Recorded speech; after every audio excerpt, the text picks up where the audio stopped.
وهو الشهر الذي فرضت صيامه علي وهو شهر رمضان الذي أنزلت فيه القرآن. الله السميع العليم من الشيطان اللعين الرجيم. بسم الله الرحمن الرحيم. الحمد لله الذي علا في توحده ودنا في تفرده، الذي بعد فلا يرى وقرب فشهد النجوى، ثم الصلاة والسلام والتحية والإكرام على أشرف الأنبياء والمرسلين حبيب الله العالمين سيدنا ونبينا وحبيب قلوبنا وطبيب نفوسنا وشفيع ذنوبنا أبي القاسم محمد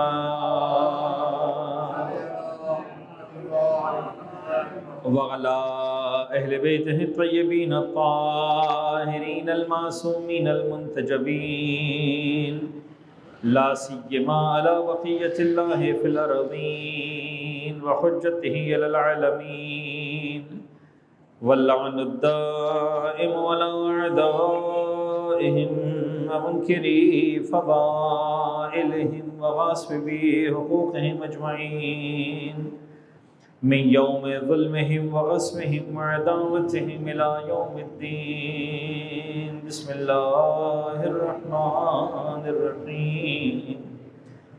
اللهم كن لوليك الحجة بن الحسن صلواتك عليه وعلى آبائه في هذه الساعة وفي كل ساعة وليا وحافظا وقائدا وناصرا ودليلا وعينا حتى تسكنه أرضك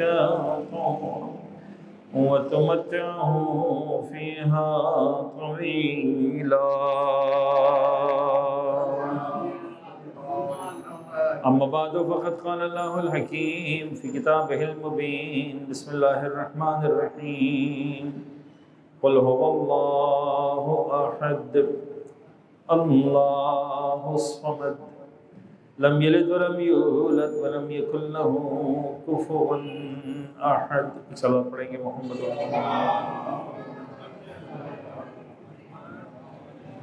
عزیزان کرام قدر، ماہ مبارک رمضان کے آغاز سے شبوں میں تقاریر کا یہ سلسلہ مسلسل جاری ہے، اور انشاءاللہ تقریباً 27-28 رمضان تک جہاں تک یہ سلسلہ جاتا ہے انشاءاللہ جاری رہے گا۔ یہ اور بات ہے کہ کل سے میری حاضری آپ کی خدمت میں نہیں ہوگی، انشاءاللہ قبلہ بزرگوار آقا علی عباس وزیر صاحب جو ہے وہ آپ سے خطاب فرمائیں گے انشاءاللہ۔ اور ظاہر سی بات ہے کہ ایک مستند پختہ تعلیم یافتہ صاحب علم ہستی ہیں، اور انشاءاللہ جو عزیزان بھی یہاں پر حاضر ہوں گے سب کے سب ان کے علم سے بہرہ مند ہوں گے، مستفید ہوں گے۔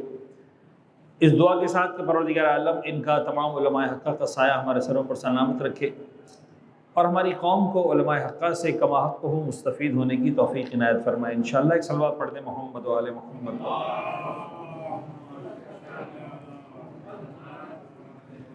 حضرات گرامی، میں آج کے تک ایک فقہی مسئلے کو بیان کر کے مکمل کر کے پھر بات کو آج سورہ توحید کے تک ہم مکمل کریں گے۔ سرکار، ایک جملہ جو مجھے آج عرض کرنا ہے وہ ہے لفظ کفارہ تاخیر۔ کہ کفارہ تاخیر کیا ہوتا ہے؟ کفارہ تاخیر سے میرا لفظ غلط ہو گیا ابتدا میں، فدیہ تاخیر۔ اچھا، ایک بات یہ ہے کہ دو لفظ رمضان کے مہینے میں استعمال ہوتے ہیں، اور یہ دونوں الفاظ بڑے اہم ہیں، اور عام طور پر لوگ اس میں مکسنگ کر دیتے ہیں، غلطی ہو جاتی ہے۔ لفظ فدیہ الگ ہے، لفظ کفارہ الگ ہے۔ فدیہ جو ہے وہ ایک طرح سے کمپنسیشن ہے، کفارہ جو ہے وہ جرمانہ ہے۔ دونوں میں زمین آسمان کا فرق ہے۔ فدیہ جو ہے وہ جرمانہ نہیں، وہ کمپنسیشن ہے۔ کیا مطلب؟ فدیے میں آپ کو ایک آدمی کو 3 پاؤ گندم 3 پاؤ آٹا دینا، کفارے میں آپ کو 60 آدمیوں کو دینا۔ یعنی آسان الفاظ میں یہ سمجھاؤں آپ کو کہ رمضان کے مہینے کے روزے آپ نے نہیں رکھے، ٹھیک ہے جی؟ اب اگر آپ فدیہ والا کیس ہے، آپ نے روزے نہیں رکھے اس لیے کہ آپ بیمار ہیں، لفظ بیمار کو بھی درمیان سے ہٹا دیتا ہوں، فی الحال بوڑھے ہیں آپ، ٹھیک ہے نا جی؟ بوڑھے ہیں اور بڑھاپے کی اس منزل پر ہے کہ اسلام آپ سے کہتا ہے کہ اب روزہ رکھنا آپ پر واجب نہیں ہے، تو ایسے قرآن کہتا ہے کہ ٹھیک ہے تم ایک کام کرو، تم روزے مت رکھو، تم ہر روزے کے بدلے 3 پاؤ گندم، پونا کلو، آج کل کتنا بنتا ہے 60-70 روپے کلو ہے، 80 روپے کلو ہے گندم، تو 3 پاؤ 60 روپے ہو جائیں گے، 80 روپے ہے تو 100 روپے تو 75 روپے ہو جائیں گے، اس سے زیادہ نہیں بنے۔ انہیں ہر دن کا جناب علی یہ 60 روپے 70 روپے 75 روپے، روپے نہیں گندم فدیہ تم کسی غریب کو دے دو۔ یعنی عام طور پر ایک مہینے میں اگر آپ حساب لگائیں تو 10 دن کے 7.5 کلو بنیں گے، باقی 10 دن کے پھر 7.5 کلو، اگلے 10 دن کے پھر 7.5 کلو، تو ایک مہینے کے 22.5 کلو بن جاتے ہیں۔ 22.5 کلو آپ گندم دیں گے اور آپ کا جناب علی فدیہ پورے مہینے کا مکمل ہو جائے۔ کفارہ 22.5 کلو دیں گے آپ اگر گندم اور آٹا، تو 30 روزوں کا کفارہ تو ایک طرف، ایک روزے کا کفارہ بھی نہیں ہوا۔ ایک روزے کے کفارے میں آپ کو 45 کلو دینا ہے، 22.5 ڈبل، یعنی 60 آدمیوں کو دینا ہے، تب جا کے ایک روزے کا فدیہ ہوگا۔ اور 60 کو آپ 30 سے ملٹیپلائی کریں تو یہ بنتا ہے جناب 6 3 18 اور 2 0 لگا دیں تو 1800 آدمیوں کو کھانا کھلائیں گے تب جا کے ایک مہینے کا کفارہ ہوگا۔ کہاں یہ کہ آپ 30 آدمی کو کھانا کھلا رہے تھے اور ایک مہینے کا فدیہ ہو گیا، اور آپ 1800 آدمیوں کو کھلائیں گے جا کے ایک مہینے کا کفارہ ہوگا۔ تو کفارہ کب لگتا ہے؟ کفارہ لگتا ہے اس وقت جب آپ جان بوجھ کر روزہ چھوڑتے ہیں، گناہگار بنتے ہیں، اور فدیہ ہوتا ہے اس وقت جب آپ اللہ کی اجازت سے روزہ چھوڑتے ہیں۔ دونوں میں زمین آسمان کا فرق ہے۔ تو بہت سی جگہوں پر لوگ کہتے ہیں مول صاحب فدیہ دینا ہے، جبکہ ان کو کفارہ ذمہ داری ہوتی ہے۔ بہت سی جگہ لوگ کہتے ہیں مول صاحب ہم پر کفارہ دینا ہے، جبکہ ان کو پتہ ہی نہیں ہوتا کہ وہ لفظ کفارہ استعمال کر رہے ہیں، غلط استعمال کر رہے ہیں، ان کو صرف فدیہ دینا ہوتا ہے۔ کلیئر ہے بات؟ تو فدیہ جو ہے وہ اس وقت ہوتا ہے جب آپ کو دین روزہ چھوڑنے کی اجازت دے اور کہے کہ اچھا ایک کام کرو تم اس کے بدلے یہ کر دو۔ البتہ ہر جگہ بدلہ نہیں ہوتا، بعض جگہوں پر دین کہتا ہے ٹھیک ہے ابھی روزہ چھوڑ دو، بعد میں رکھ لینا، تمہیں فدیہ بھی نہیں ہے۔ جیسے مسافر کو اسلام کہتا ہے روزہ چھوڑ دو، لیکن کیا کرنا ہے؟ قضا کرنی ہے، فدیے سے جان نہیں چھوٹے گی۔ بیمار کو اسلام کہتا ہے روزہ چھوڑ دو، بخار ہو گیا 102 بخار 103 بخار ہو گیا، ڈاکٹر کہہ رہا ہے صاحب دوائی کھانی پڑے گی، ٹھیک ہے 1 دن 2 دن چھوڑ دو۔ رمضان کا بابرکت مہینہ ہے اور اس بابرکت مہینے میں کسی کا پیٹ خراب نہ ہو، کیسے ہو سکتا ہے؟ وہ بھی مسلمان کا، سحری میں افطاری میں اتنا کھاتے ہیں، اب صاحب ڈائریا ہو گیا 2 دن کے لیے، فرض کر لیں، خیر اللہ کرے کسی کا پیٹ خراب نہ ہو، یہ میں نے عذرا ہے جو ہے وہ آپ کے چہروں پر تبسم بکھیرنے کے لیے میں نے کہا، تو فرض کر لیں ڈائریا ہو گیا، پیٹ خراب ہو گیا، واقع ہو گئی غلطی کھانے پینے میں، ڈاکٹر کہتے ہیں صاحب آپ نہیں رکھ سکتے روزہ، 1 دن 2 دن چھوڑ دو، تو یہاں پر فدیہ دے کے جان نہیں چھوٹے گی، یہاں پر آپ کو قضا ہی کرنی ہے، فدیہ نہیں ہے۔ بات ذہن میں رکھیں، عورت نجاست کے عالم میں روزہ چھوڑتی ہے، قضا کرنا ہے، فدیہ نہیں۔ ایک بات البتہ سمجھانی ہے، اور وہ یہ کہ ایک لفظ ہمارے پاس ہے دیٹ از کالڈ فدیہ تاخیر۔ کیا ہے؟ فدیہ تاخیر۔ فدیہ تاخیر کیا ہوتا ہے؟ فدیہ تاخیر یہ ہوتا ہے کہ جہاں جہاں پر اسلام آپ سے کہتا ہے کہ ٹھیک ہے روزہ چھوڑ دو مسئلہ نہیں، لیکن پھر یہ کہتا ہے کہ اگلا سال رمضان کا مہینہ آنے سے پہلے پہلے تم کو روزہ رکھ لینا ہے۔ دیکھیے ایک تو وہ کیٹیگری ہے جس کو آپ روزہ رکھنا ہی نہیں ہے، بوڑھا آدمی 60 کا ہو گیا تو اگلے سال وہ 59 کا نہیں ہونے والا، وہ 61 کا ہونے والا ہے، اگلے سال 62 کا ہونے والا، اگلے سال 63 کا ہونے والا، تو اس کو تو اسلام کہتا ہے تم خالی فدیہ دو، بات ختم ہو گئی، اس پر قضا وضا کچھ نہیں۔ ایسا بیمار کہ جس کا اب علاج ممکن نہیں ہے، کسی کی کڈنی تبدیل ہوئی ہے اور اس کو ڈاکٹر نے کہا ہے کہ تم کو ہر 2 گھنٹے میں پانی پینا ہی پینا ہے، تم 10 گھنٹے 12 گھنٹے پیاسے رہو گے تو تمہاری کڈنی کو زبردست نقصان پہنچ سکتا ہے، تم بھوکے نہیں پیاسے نہیں رہ سکتے، تم کو پیاسا رہنے کی اجازت نہیں ہے۔ اب ایسے انسان کو تو روزہ رکھنا ہی نہیں ہے، ایسے کو تو اسلام صرف ایک کام بولتا ہے کہ تم فدیہ دے دو، ختم، تمہیں روزہ نہیں رکھنا۔ میں ان کی بات نہیں کر رہا، میں ان لوگوں کی بات کر رہا ہوں جن کو اسلام کہتا ہے ٹھیک ہے ابھی تم روزہ چھوڑ دو لیکن اگلا رمضان آنے سے پہلے پہلے روزہ رکھ لینا۔ کون سا بیمار؟ بخار والا، ڈائریا والا، مسافر، پریگننٹ عورت، وہ عورت جو نجاست کے عالم میں، اس طرح کے کیس کہ بھئی ٹھیک ہے فی الحال تمہیں روزہ نہیں ہے لیکن رمضان کے بعد تم کو قضا کرنی ہے، تو ایسے میں صرف رمضان کے بعد صرف قضا ہی کرنی ہے، کچھ اور نہیں تھا۔ 11 مہینے کا تم کو ٹائم دیا، تم 11 مہینے میں یہ اپنے روزے قضا کر لینا۔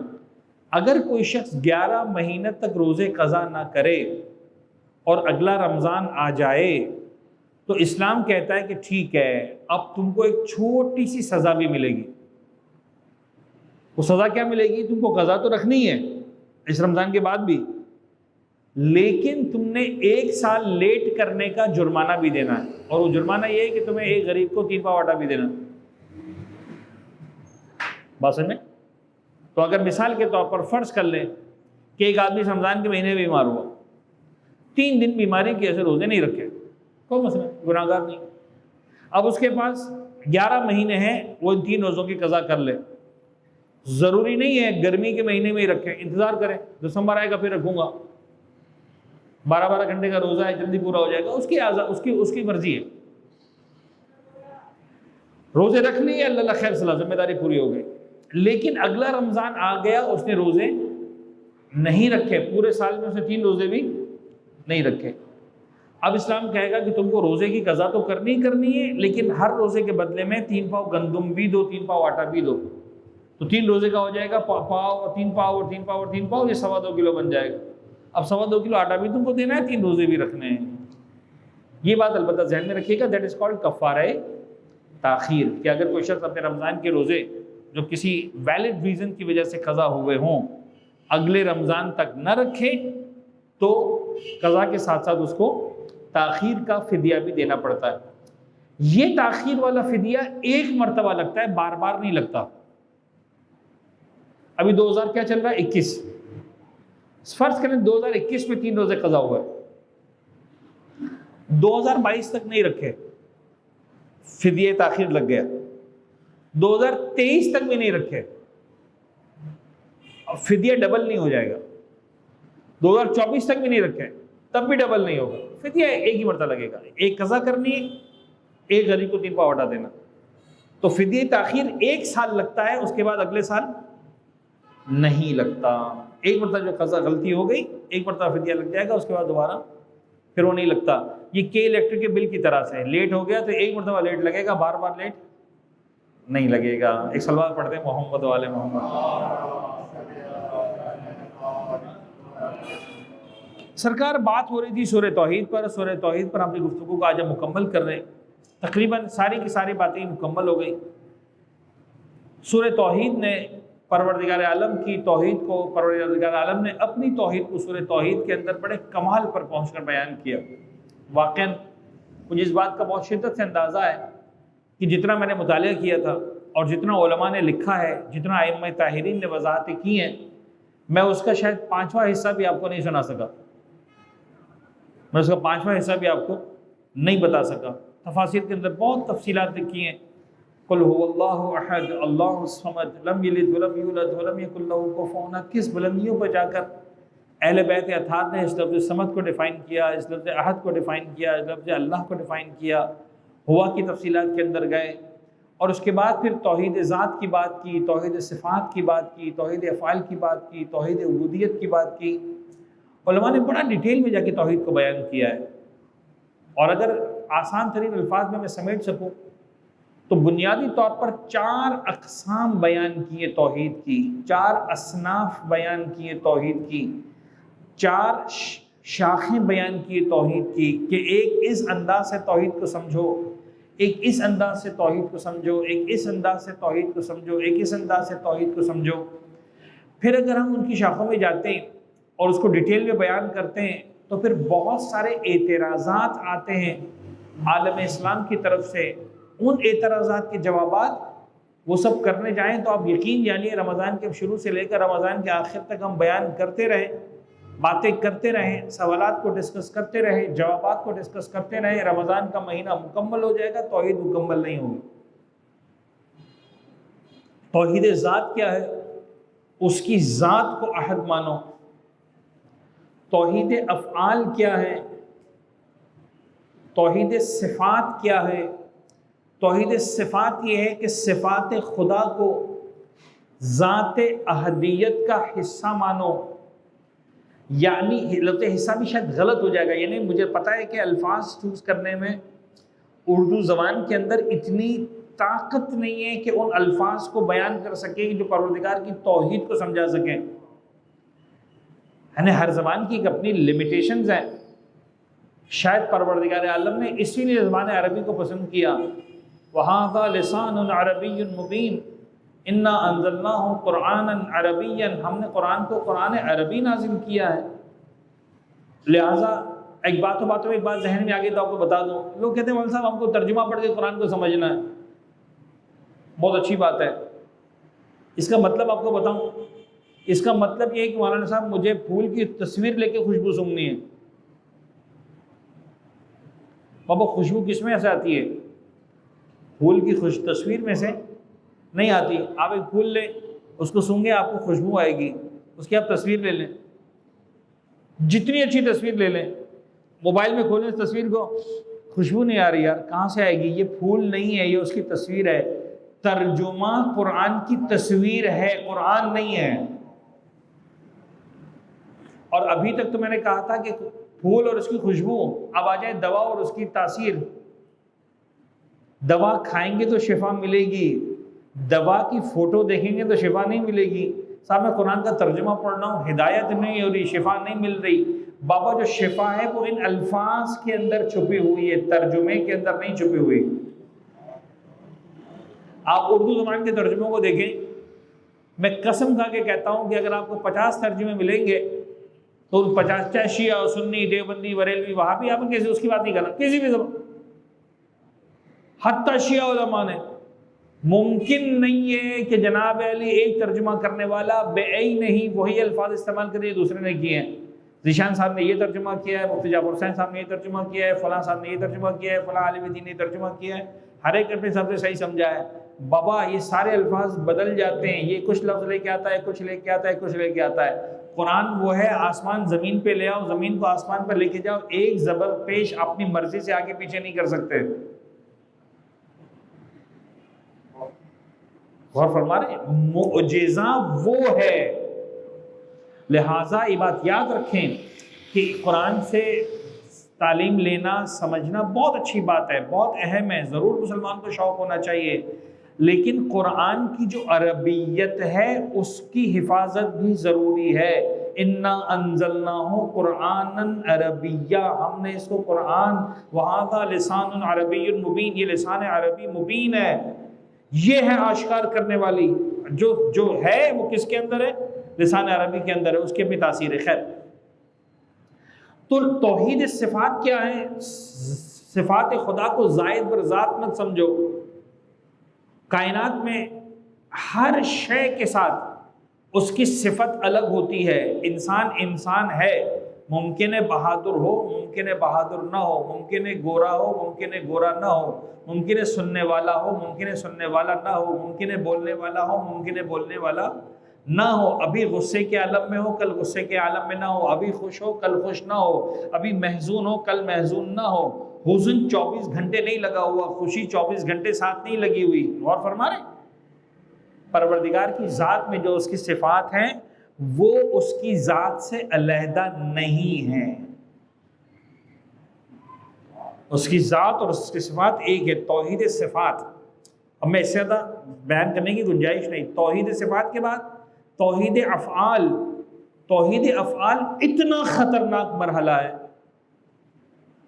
اتنا خطرناک مرحلہ ہے کہ بڑے بڑے علماء، میں بلا مبالغہ عرض کر رہا ہوں، بڑے بڑے علماء سے مراد اہل بیت اطہار کے ماننے والے علماء کی بات نہیں کر رہا ہوں، عالم اسلام کے علماء کی بات کر رہا ہوں۔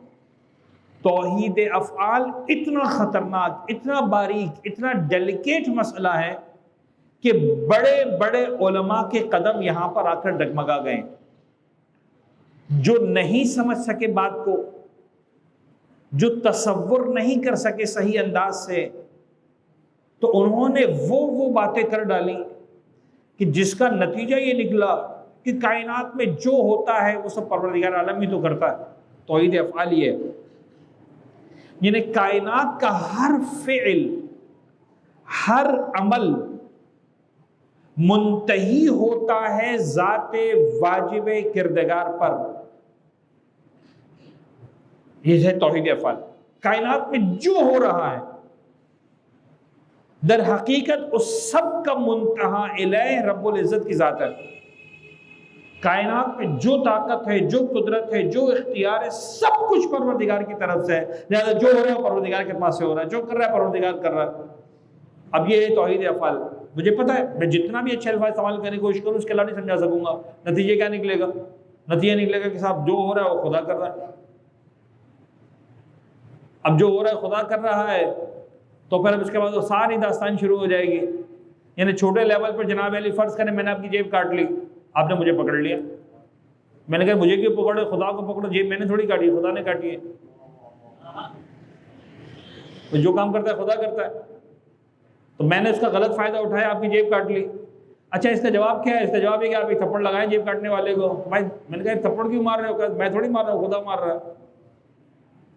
ایسے کا جواب پھر یہی ہے۔ غور فرما رہے ہیں؟ لیکن بات یہاں پہ آ کے نہیں رکتی، بات پھر وہاں تک جاتی ہے کہ اگر حسین کو یزید نے قتل کیا تو یزید نے نہیں کیا، خدا نے کیا ہے۔ جب انسان نہیں سمجھتا، جب انسان بہکتا ہے تو یہ معاملات چھوٹے معاملات نہیں ہیں۔ علمی اعتبار سے اس بات کو وہاں تک پہنچایا کہ صاحب نمرود نے ابراہیم کو آگ میں ڈالا، نمرود نے تھوڑی ڈالا، خدا نے ڈالا۔ قابل نے حابل کو قتل کیا، قابل نے تھوڑی کر دیا، خدا نے قتل کیا۔ اب یہ توحید افعال کو کیسے ڈسکرائب کریں گے؟ توحید افعال اس طرح سے سمجھو کہ انسان کا مختار ہونا بھی باقی رہے، میرا اختیار بھی باقی رہے۔ خدا اسی کو کہتا ہے اِنَّا هَدَيْنَاهُ السَّبِيلَ إِمَّا شَاكِرًا وَإِمَّا كَفُورًا، ہم نے راستہ دکھا دیا، تو راستے کو اختیار کر کے شاکر بن جا یا راستے کو ٹھکرا کے کافر بن جا، تیری مرضی ہے۔ اس کا سمبولک ترجمہ یہ ہے کہ تجھے ہاتھ بھی دے دیا میں نے، تجھے طاقت بھی دے دی، یتیم کے سر پہ ہاتھ پھیر کر انسان کا بچہ بن جا یا اس یتیم کے چہرے پر ظلم سے تماشا مار کے ظالم بن جا، اختیار میرا ہے۔ اچھا جناب بہلول کا واقعہ یہاں پر بہت خوبصورت واقعہ ہے۔ ابو حنیفہ سنا ہوا ہے نا کہ صاحب لوگوں نے، بچوں کے لیے سنا دیتا ہوں۔ ابو حنیفہ ایک دن بیٹھے ہوئے تھے، ساری باتیں چھوڑ کر ایک بات پہ بات کروں گا۔ صاحب یہ جعفر صادق کی کچھ باتیں سمجھ میں نہیں آتی۔ کیا سمجھ میں نہیں آتی؟ خدا کہتے سارے کام تو خدا کرتا ہے، تو پھر بندہ جو ہے جنت جہنم کا حقدار کیوں بنے گا؟ یہ بھی سمجھ میں نہیں آتا۔ جو کام کرتا ہے تو خدا کرتا ہے۔ بہلول نے ایک پتھر لیا، مار کے چلے گئے، بھاگ لیے۔ اب ابو حنیفہ کے شاگرد تھے، وہ سارے دوڑے پیچھے، جناب بہلول کو پکڑ کے لائے۔ کہا بہلول تم نے کہا تم نے جو پتھر مارا ہے۔ کہا کیسی بات کرتے ہو؟ ابھی تو تمہارے سیٹ نے کہا، تمہارے استاد نے تو کہا جو کام کرتا ہے خدا کرتا ہے، پتھر میں نے تھوڑی مارا ہے، خدا نے مارا ہے۔ کہ تم نے خود 1 منٹ میں اپنے استاد کی بات کو غلط ثابت کر دیا، تمہارا استاد خود یہ ثابت کر رہا ہے کہ میں نے پتھر مارا ہے، خدا نے نہیں مارا، اپنے عمل کا ذمہ دار میں ہوں، خدا نہیں ہے۔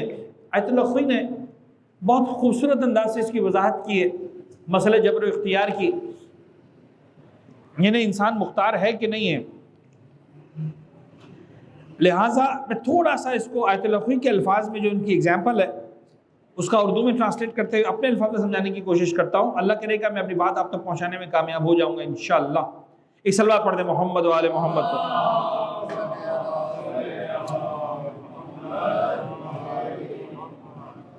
آیت اللہ خوئی فرماتے ہیں کہ بھئی بات یہ ہے کہ اب جب آیت اللہ خوئی کی دور کی بات ہے، اب آیت اللہ خوئی انتقال کو بھی جو ہے وہ کئی سال گزر گئے، 2 دہائیوں سے زیادہ گزر گئے۔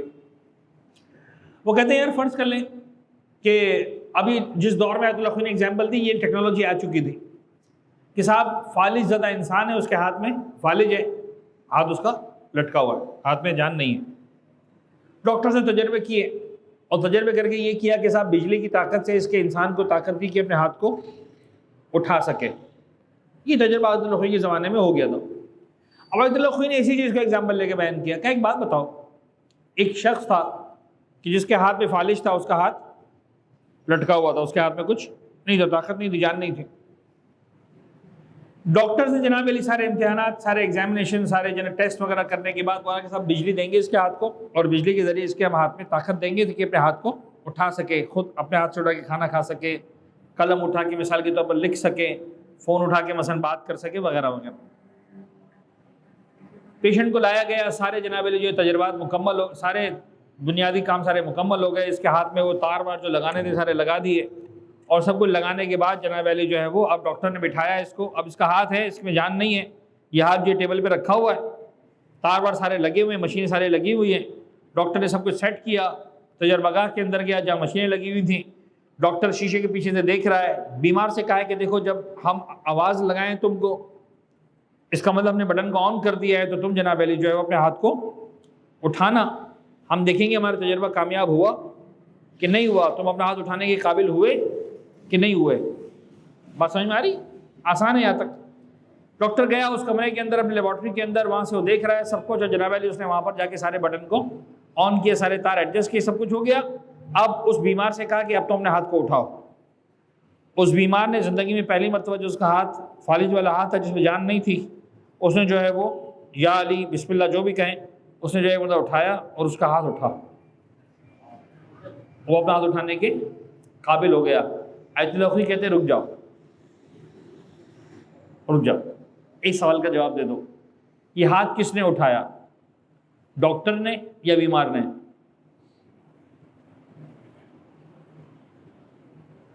یہ ہاتھ کس نے اٹھایا، ڈاکٹر نے یا بیمار نے؟ اگر آپ کہتے ہیں ڈاکٹر نے اٹھایا تو جواب یہ کہ بیمار کہتا ہے میں نہیں اٹھاتا، میری مرضی، تو لگاتا رہے بٹن چلاتا رہے۔ اگر آپ کہتے ہیں بیمار نے اٹھایا، ڈاکٹر کہے گا ایسی کی تیسی میں بٹن بند کر دیتا ہوں، اٹھا کے دکھا۔ بات سمجھ میں آ رہی؟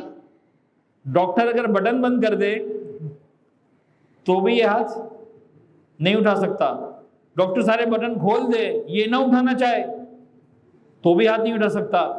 کہ بس یہی ہے انسان کا اختیار، طاقت دینے والی ذات پروردگار کی ہے، ارادہ انسان کا ہے۔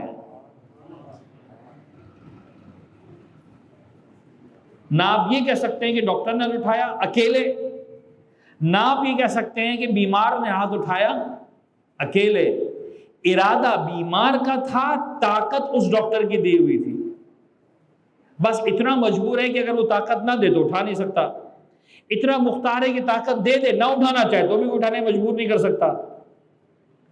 تو ہمیں پروردگار عالم نے طاقت دی ہے، ہم اپنی جیب سے لے کر نہیں آئے۔ ہم میں سے جو طاقتور ہے وہ اپنی طاقت پہ ناز نہ کرے، اس کے اپنا کچھ بھی نہیں ہے میرے بھائی، اس نے طاقت دی ہے تو دی ہے، اس نے کمزور بنایا تو کمزور بنایا، میرا کیا؟ میں اگر کمزور ہوں تو میرا قصور نہیں ہے، تم طاقتور ہو تو تمہارا کمال نہیں ہے، میں طاقتور ہوں تو میرا کمال نہیں ہے، تم کمزور ہو تو تمہارا قصور نہیں ہے۔ ہماری جو کمال ہے وہ کہاں پر ہے؟ کہ پروردگار کی دیوی طاقت کو صحیح جگہ استعمال کریں۔ علی بن ابی طالب کا کمال صرف یہ نہیں تھا کہ وہ طاقتور تھا، علی بن ابی طالب کا کمال یہ تھا کہ اس نے اپنی طاقت کو کبھی ظلم کے لیے استعمال نہیں کیا۔ علی بن ابی طالب کا کمال یہ تھا کہ اس نے اپنی طاقت کو کبھی غلط جگہ پر استعمال نہیں کیا، اپنے علم کو غلط جگہ پر استعمال نہیں کیا۔ مولا کائنات سے اگر پوچھا گیا یا علی بات بتائیے مل عقل، عقل کیا ہے؟ امیر کائنات نے فرمایا العقل ما عبد الرحمن و مقتصم بہ الجنان، عقل یہ ہے اس کیفیت اور اس طاقت کا نام ہے کہ جس کے بعد رب العزت کی بارگاہ میں انسان سر کو جھکا دیتا ہے، جنتوں کا حقدار بن جاتا ہے۔ عقل وہ ہے۔ کسی نے پوچھا یا علی جو پھر معاویہ کے پاس تھی وہ کیا تھی؟ کہا وہ شیطنت تھی، وہ عقل نہیں تھی۔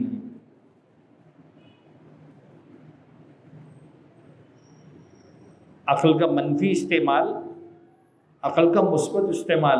اگر امیر المومنین بھی وہ والی عقل استعمال کرتے جو امیر شام کے پاس تھی تو امیر شام بیچتا کیا تھا علی بن ابی طالب کے سامنے؟ اوقات کیا تھی؟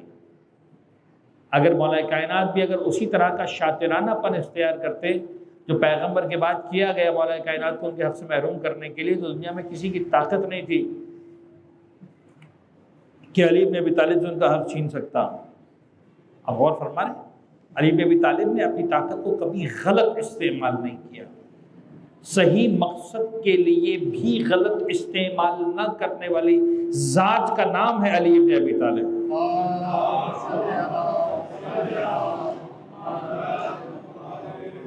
بعض اوقات ہم کیا کرتے ہیں، صحیح مقصد کی خاطر غلط راستے کو اختیار کر لیتے ہیں، اپنے آپ کو مطمئن کر لیتے ہیں یار میرا مقصد تو نیک ہے نا، راستہ غلط اختیار کر لیا تو کیا ہو گیا؟ پتہ نہیں سمجھا پا رہا ہوں کہ نہیں، پتہ نہیں پہنچ پا رہی ہے کہ نہیں۔ علی بن ابی طالب وہ ہے جس نے کبھی صحیح مقصد تک پہنچنے کے لیے بھی غلط راستہ اختیار نہیں کیا۔ خیر بات کہیں سے کہیں پہنچ گئی، تو توحید صفات، توحید افعال، اور اس کے بعد توحید عبودیت، آخری جو صنف توحید کے علماء نے بیان کی وہ ہے توحید عبودیت، توحید عبادت۔ توحید عبادت بھی یہ ہے کہ اگر عبادت ہوگی تو یاد رکھنا اس بلندی پر وہ ذات ہے کہ سر جھکے گا کائنات میں تو صرف اور صرف اور صرف اس کی بارگاہ میں جھکے گا۔ عبادت اگر ہوگی کائنات میں تو صرف پروردگار عالم کی ہوگی۔ عبادت ایاک نعبد، ختم ہو گئی بات، خط بطلان پھیر دیا قرآن نے اس کے بعد۔ رب العزت کی ذات کے سوا کسی کی عبادت نہیں ہو سکتی۔ راز یہی ہے کہ کائنات کا جو عظیم ترین انسان تھا پیغمبر اکرم، کائنات کا جو عظیم ترین انسان تھا علی بن ابی طالب، ان کا سر بھی رب العزت کی بارگاہ میں ہمیشہ جھکتا رہا۔ ہمارے استاد کے رمضان کے مہینے میں بہت پڑھا کرتے تھے مولا کائنات کی مناجات کے جملوں کو۔ لفظ مناجات آپ نے سنا ہوا ہے، لفظ مناجات عربی زبان کا لفظ ہے، لفظ مناجات عربی زبان کا لفظ ہے۔ مناجات کی معنی ہے سرگوشی کرنا، پیار سے بات کرنا۔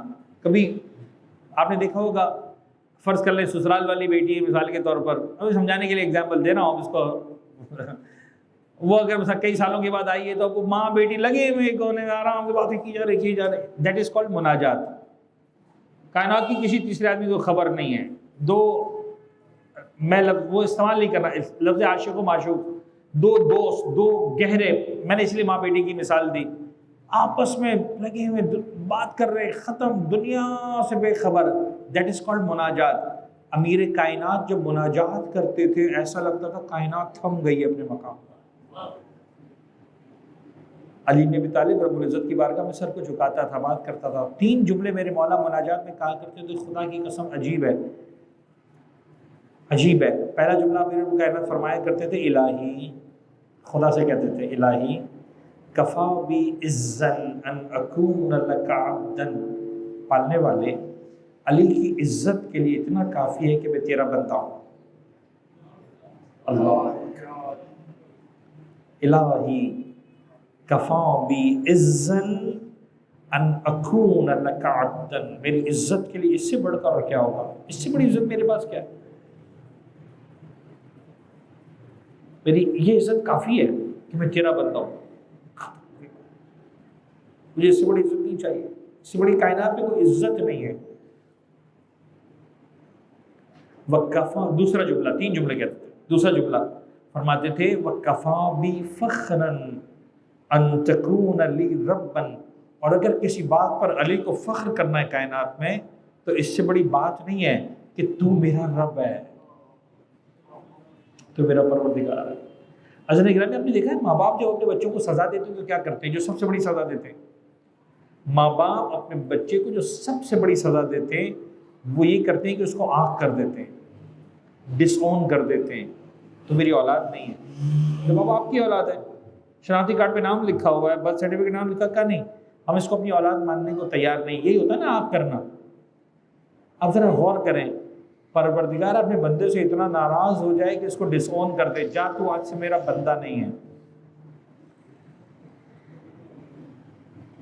پتہ نہیں سمجھا پا رہا ہوں کہ نہیں؟ علی کہتے ہیں معبود میری فخر کے لیے کافی ہے، تو مجھے ڈس اون نہیں کرتا، تو مجھے اون کرتا ہے، یہ میرا علی ہے۔ کفا بی فخرا ان تکون علی ربا، میرے فخر کے لیے اتنا کافی ہے کہ تو میرا پروردگار ہے۔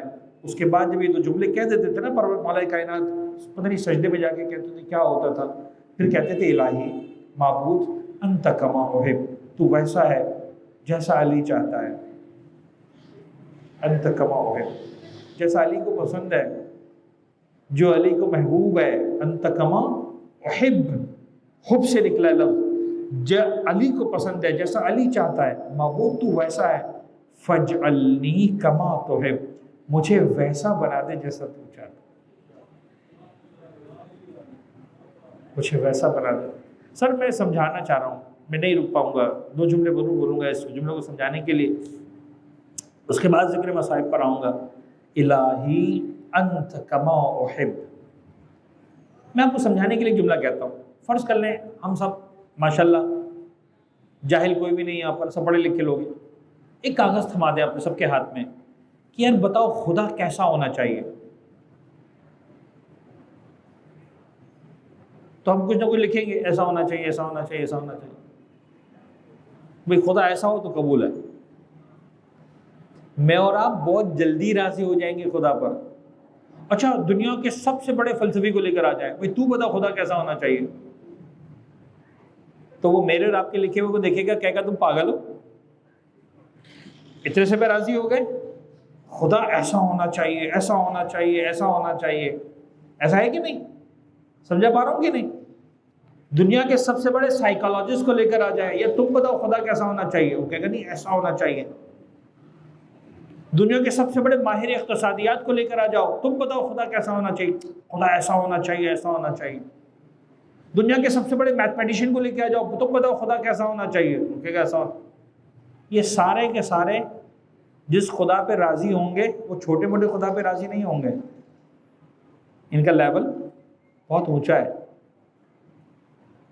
سمجھا پا رہا ہوں اپنی بات کہ نہیں؟ یعنی ایمانداری کی بات ہے، ہم میں سے ہر ایک کا لیول بہت چھوٹا ہے۔ مجھے مثال کے طور پر کھانا پکانا نہیں آتا، میرے سامنے کوئی بریانی ہے، میں کہوں یار کیا شاندار بریانی ہے، آپ اپنا سر پکڑ کے بیٹھ جائیں گے، یار مولوی صاحب کو پتہ ہی نہیں بریانی کی ہوتی کیا ہے۔ سمجھ آ رہی بات؟ آپ کہیں مولوی صاحب آئیں ذرا میں آپ کو بتاؤں بریانی ہوتی کیا ہے، یہ بریانی ہے کوئی؟ اس عمارت کو میں نے دیکھا، میں کوئی شاندار عمارت بنی ہوئی ہے، اب کوئی آرکیٹیکٹ یہاں پر بیٹھا ہوگا، وہ کہے گا یار مولوی صاحب خدا کے واسطے آپ کو نہیں پتا تو نہیں بولو، آپ کو پتا چلے عمارت کس کو کہتے ہیں، آرکیٹیکچر کس کو کہتے ہیں، چلیے میں آپ کو بتاؤں آرکیٹیکٹ کیا ہوتا ہے۔ کیا آپ ان چیزوں کو دیکھ کے خوش ہو رہے ہیں؟ غور فرما رہے ہیں؟ سمجھا پا رہا ہوں اپنی بات کہ نہیں؟ الہی انت کما احب، دنیا کا عام پڑھا لکھا، دنیا کا بڑے سے بڑا صاحب علم صاحب، وہ کس خدا پہ راضی ہوگا اور ہے، علی کس پر راضی ہوگا وہ اور ہے۔ علی کا معیار اور ہے، پہلے علی کو سمجھو تب سمجھ میں آئے گا کہ علی کس پہ راضی ہوگا۔ یعنی کمال یہ ہے کہ علی جیسی ذات راضی ہے، معبود انت کما احب، تو ویسا ہے جیسا علی چاہتا ہے۔ علی اچھا پتہ نہیں اب کہنے کا ہے کہ نہیں، کہہ دیتا ہوں، فضیلت کا جملہ ہے، پنجاب ہوتا تو نعرے بھی لگتے۔ بابا کائنات میں ایسے انسان بہت گزرے جو اپنے آپ کو خدا منواتے رہے۔ انسان کہتا رہا کہ بابا تو ہم جیسا ہے، تو کہاں سے خدا ہو گیا؟ جن کو خدا ماننے کو تیار نہیں تھا کوئی، وہ اپنے آپ کو خدا منواتے رہے. یہ وہ بندہ بول رہا ہے جس کو انسان بغیر کہے خدا ماننے کو تیار تھا. علی کو لوگ خدا ماننے کو تیار تھے. علی کہتا رہا بابا کفا بھی عزت ان اکون لک عبدا، معبود میری عزت کے لیے کافی ہے کہ میں تیرا بندہ ہوں. علی کہہ سکتے تھے معبود میری عزت کے لیے اتنا کافی ہے کہ تو نے مجھے ایسا بنایا ہے کہ دنیا مجھے خدا ماننے کو تیار ہے.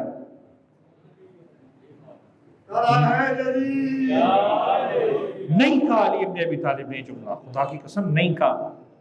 الہی کفا بعزا ان اکون لک عبدا، الہی کفا بفخرا ان تکون لی ربا. پھر سر کو جھکا کے علی کہتا ہے الہی انت کما احب. دیکھیں اب یہ ہے لیول، اس کو سمجھانا ہے. علی کا لیول کیا ہوگا کہ وہ کس خدا پہ راضی ہوگا. تو اب مجھے ایک بات بتاؤ، خدا کا لیول کیا ہوگا کہ وہ کس بندے پہ راضی ہوگا. خدا وہ کسی بندے سے کہہ دے میں تجھ سے راضی ہو گیا، یہ تو ہو ہی نہیں سکتا. معبود تو معبود ہے، بندے کی اوقات کیا ہے کہ تو راضی ہو جائے. کہا اے سوچنے والے تیرے سوچنے کا انداز اور ہے، میرے پاس ہاں میرا انداز اور ہے. میں جب راضی ہونے پہ آتا ہوں، علی ابن ابی طالب بستر رسول پر سوتا ہے، ایسا راضی ہوتا ہوں اپنی ساری رضائیں علی ابن ابی طالب کو دے دیتا ہوں. سلوات پڑھے نا محمد و آل محمد.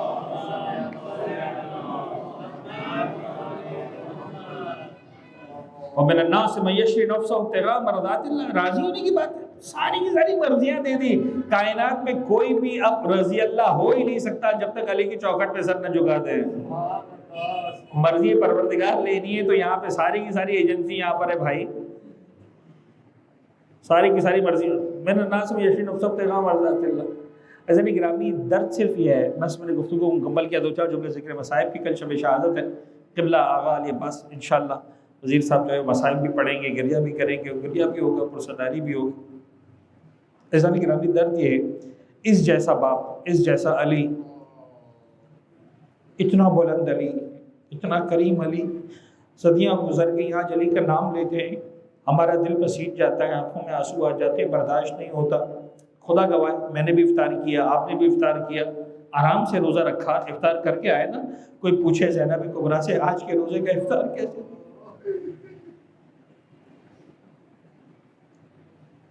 کیسے کیا آج کے روزے کا افطار. علی جیسا بابا تڑپ رہا ہے، علی جیسا بابا درد کے عالم میں، تکلیف کے عالم میں. مصائب کا ایک جملہ پڑھنا چاہتا ہوں، بس بہت زیادہ نہیں پڑھ پاؤں گا. حسین مولا امیر کا ایک صحابی اسبغ ابن نباتہ، عجیب محبت کرنے والا آدمی ہے. آپ کو پتہ ہے مولا کائنات اتنے حساس تھے بہت سارے معاملات میں. تاریخ میں لکھا ہے، علماء اس بات کو بیان کرتے، جب گھر کے نزدیک پہنچے تھے نا 19 رمضان کی صبح، جب گھر کے نزدیک پہنچے، میں نے کل پڑھا تھا مصائب میں، صاحب کو واپس بھیج دیا. میرا صاحب واپس چلے جاؤ. کیوں؟ میری بیٹیوں کے رونے کی آواز. ایسا نہ ہو نہ محرموں کے کانوں میں میری بیٹیوں کو رونے کی. اتنا پیار کرتے تھے، اتنا غیرت مند تھے. اس کے بعد جب بالکل نزدیک آ گئے گھر کے، حسن حسین سے کہا بیٹا حسن حسین اس حصیر پر مجھے تم لے کر جا رہے ہو، اس چٹائی پر لے کے جا رہے ہو، اس کو نیچے رکھ دو، مجھے پیروں پہ کھڑا کر دو. ایک طرف سے حسن نے سہارا دیا، ایک طرف سے حسین نے سہارا دیا. سمجھایا بابا آپ کھڑے نہ ہو، پیدل نہ ہو، اپنے پیروں پر نہ چلیں، حصیر پر چلیں. رو کر کہنے لگے نہیں، زینب دروازے پہ کھڑی ہوگی، مجھے اس حالت میں دیکھے گی تو برداشت نہیں کر سکتی. اور اس کے بعد جب اندر چلے گئے سارے اصحاب، بہرحال کچھ آئے ملنے کے لیے آتے رہے، مختلف صاحب ہر ایک کو واپس کرتے، کہا سب چلے جاؤ. جب سب چلے گئے تو تاریخ نے لکھا ہے کہ اسبغ ابن نباتہ مولا کائنات سے ایسا محبت کرنے والا صحابی تھا، پتہ نہیں کیا تھا اس کے دل میں، کیا راز تھا. یہ مولا کے گھر سے نکلا، دروازے پر باہر آ کے بیٹھ گیا، دیوار سے ٹائٹ دے کر، کہتے میرے قدموں میں جان نہیں ہے، میں نے ابھی طالب کو چھوڑ کر جاؤں. بیٹھا ہے باہر، رو رہا ہے، گریہ کر رہا ہے، آنسو آ رہا ہے. اچھا مختلف لوگ آ رہے ہیں، طبیب آ رہے ہیں دوائی کے لیے، علاج کے لیے، بہت ساری باتیں ہو رہی ہیں. کسی کام سے مولا حسن مجتبیٰ کو باہر آنا پڑا. مجھے نہیں پتا آج کا دن تھا، کل کا دن تھا، کیا راز ہے، کیسا دن تھا. باہر آنا پڑا، دیکھا کہ اسبغ بیٹھے ہوئے ہیں. امام حسن نے کہا فرمایا اے اسبغ تمہیں معلوم ہے بابا نے کہا ہے کہ گھروں کو چلے جاؤ. ہاتھ جوڑ کے رونے لگا، کہتا ہے مولا مجھے جانے کا نہ کہ مجھ سے برداشت نہیں ہوتا، میں یہاں بیٹھا ہوں، میں آپ کو اذیت نہیں دوں گا، مجھے یہاں سے جانے کا نہ کہ میں اپنے مولا کو سال میں چھوڑ کر نہیں جا سکتا. ٹھیک ہے امام حسن مجتبیٰ نے اجازت دے دی. کچھ ایک دو مرتبہ اور آنا جانا ہوا، پتہ نہیں کیا تھا اس کے دل میں. ایک مرتبہ ہاتھ جوڑ کر کہتا ہے مولا ایک مرتبہ اجازت دے اور اپنے آقا کے چہرے کی زیارت کر. ایک مرتبہ اور اجازت دے دیں۔ امام حسن مصطفیٰ نے کہا اچھا ٹھیک ہے ٹھہرو، اندر جاتے ہیں، تشریف لے جاتے ہیں، بیت الشرف میں جا کر مولا سے درخواست کرتے ہیں، مولا اسبق ہے، برداشت نہیں کر پا رہا ہے، مولا بہت بابا محبت کرتا ہے آپ سے، عقیدت رکھتا ہے، بے چین ہو رہا ہے، ایک مرتبہ اور اگر ہو سکے اجازت دے دیں۔ امام نے کہا جاؤ لے کر آؤ۔ امام حسن مصطفیٰ گئے، اسبق ابن نباتہ وہ لے کر مولا کائنات امیر کائنات کی خدمت میں گئے۔ اسبق ابن نباتہ کا جملہ آپ کے سامنے پڑھ رہا ہوں، اس جملے کا حق آپ کو ادا کرنا ہے، میری سمجھ میں نہیں آتا اس جملے کا حق کیسے ادا ہوگا۔ اسبق کہتا ہے جب میں گیا اپنے مولا کے پاس، طبیب نے زرد رنگ کی پٹی میرے مولا کی پیشانی پر باندھی ہوئی تھی، میں سمجھ نہ سکا پٹی کا رنگ زیادہ زرد تھا یا میرے مولا کے چہرے پر رنگ تھا۔ اجرکم اللہ، اجرکم اللہ۔ دن گزر رہا ہے، 19ویں کا دن گزرا، 20 کا دن گزرا، 21ویں رات سے پہلے پہلے میرے مولا کی شہادت ہو گئی، جنازہ 21 کو دفن ہوا ہے، بس یہ 2 دن ہی گزارے، میرے مولا نے 19 کا دن گزارا اور 20 کا دن گزارا ہے۔ ایسے میں ایک روایت کا جملہ پڑھ رہا ہوں، بس اسی پر مجلس مکمل ہو جائے گی۔ میرے مولا کائنات آرام فرما رہے ہیں، درد کے عالم ہے، تکلیف کا عالم ہے، طبیبوں نے آ کر مختلف انداز سے طرز علاج بتایا، جو بھی سلسلہ تھا، ایک مرتبہ میرے مولا کے کانوں میں کسی کے کراہنے کی آواز آئی، عجیب ہے، خدا کی قسم عجیب ہے، کراہنے کی آواز آئی۔ جب کراہنے کی آواز آئی، امام نے کہا یہ کون کراہ رہا ہے، کون اس طرح سے درد سے تڑپ رہا ہے؟ کسی نے کہا مولا نزدیک میں برابر کے گھر میں ابن ملجم کو قید کر کے رکھا ہوا ہے، وہ کراہ رہا ہے، وہ تڑپ رہا ہے اس طرح سے۔ اللہ اکبر۔ جب معلومات کی گئی، پتہ چلا اس کو بڑا کس کے باندھا گیا ہے، بڑا تیز رسی سے سختی سے باندھا گیا ہے۔ امام نے اپنے بچوں سے کہا جاؤ جا کر ابن ملجم کی رسیوں کو ڈھیلا کر دو، اب تو یہ پکڑا گیا ہے نا، اب تو تمہارے ہاتھ میں آ گیا ہے، اس کو ظلم سے باندھنے کا کیا فائدہ؟ میں کہتا ہوں یا علی اپنے قاتل پر اتنا رحم کر رہے، کل اس کوفے کے بازار میں جب آپ کی بیٹی کی آنکھ سے گردن سے بندے، اجرکم اللہ، اجرکم اللہ۔ ایران و عراق میں علماء ذاکرین ایک روایت بڑے عجیب انداز سے پڑھتے ہیں۔ جب طبیب آیا تھا تو طبیب نے کہا تھا کہ مولا کے بدن میں زہر نے اثر کیا ہے، علاج یہ ہے کہ دودھ پلایا جائے، کسی انداز سے بھی مولا کے بدن اثر میں دودھ پلایا جائے، دودھ دیا جائے۔ کہتے ہیں کہ بچے مدینے کے جو یتیم تھے نا، اپنے اپنے حصے کا دودھ لے کر آ رہے تھے، مولا کائنات کو پلا دو ہمارا مولا بھی۔ جب شربت کا پیالہ میرے مولا کو پیش کیا گیا، عجیب و خدا کی قسم اس کائنات کے مشکل کشا نے شربت کو پینے سے پہلے بڑھوا کہا جاؤ میرے قاتل کو جا کر پہلے پلا کے اسے کچھ نہیں پلایا گیا ہوگا۔ یا علی اپنے قاتل کے لیے شربت کا انتظام کرنے والے، کل کربلا کے میدان میں 6 مہینے کا علی تھا جو اپنے باپ کے ہاتھوں میں ہمت رہا تھا، جس میں سانس لینے کی ہمت بھی نہیں رکھی تھی۔ اہل کوفہ سے آ کر کہتے ہیں اہل کوفہ یہ شہنشاہ کا پوترا ہے جس نے اپنے قاتل کو پانی سے محروم نہیں کیا تھا، اس 6 مہینے کے بچے کو پانی پلایا۔ لا لعنت اللہ علی القوم الظالمین وسيعلم الذين ظلموا قال محمد ينقلب ينقلب ونبار اسقلیل تبصر کو اپنی بارگاہ میں قبول فرما۔ غم محمد و آل محمد کے سوا کوئی تو ہماری زندگی میں شامل نہ فرما، ہمارے ناسوں کو روح حضرت زہرا سلام اللہ علیہ میں جگہ عنایت فرما۔